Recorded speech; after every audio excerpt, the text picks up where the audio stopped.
Internaute, bonjour.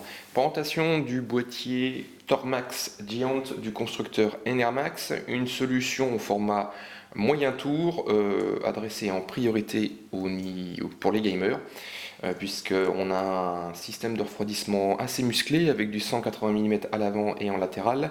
On a la présence d'un rétroéclairage et d'un équipement dans son ensemble assez complet avec de l'USB 2, de l'USB 3, un Réobus, une gestion du rétroéclairage avec différents modes, ainsi qu'un porte-casque magnétique qu'il est possible de placer à droite ou à gauche du boîtier selon ses envies. Au niveau du look, c'est racé, anguleux, clairement ça se veut sport, avec une fenêtre en latéral pour dévoiler sa configuration qui sera mise en valeur par le rétroéclairage du ventilateur de 180 mm. Le choix d'un format moyen tour n'empêche pas le Tormax Giant d'être plus que généreux, puisqu'on retrouve pas moins de 9 slots d'extension, tous équipés d'équerres PCI perforés.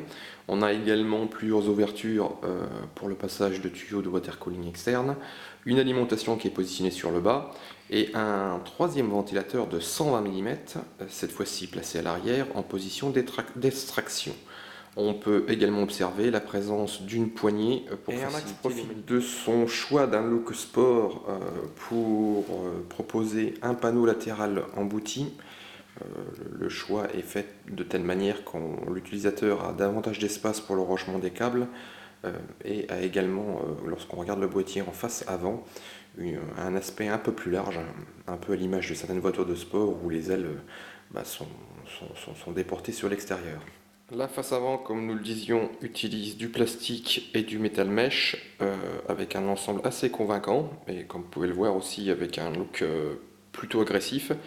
On constate que l'ensemble de la connectique et des fonctionnalités du boîtier sont placées sur le haut, ce qui sous-entend que le Tormax Giant est à placer directement au sol.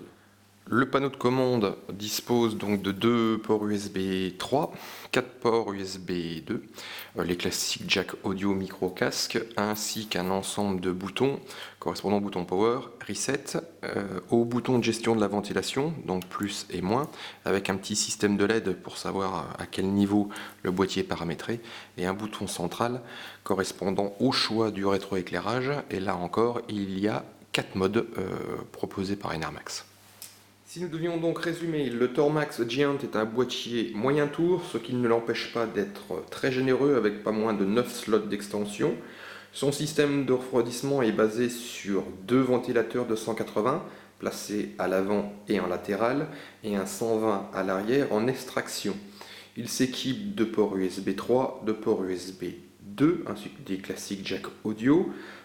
Il essaye de se distinguer par une fonction de rétroéclairage accompagnée d'une gestion à 4 positions. On a également un Réobus pour gérer sa ventilation selon 4 modes.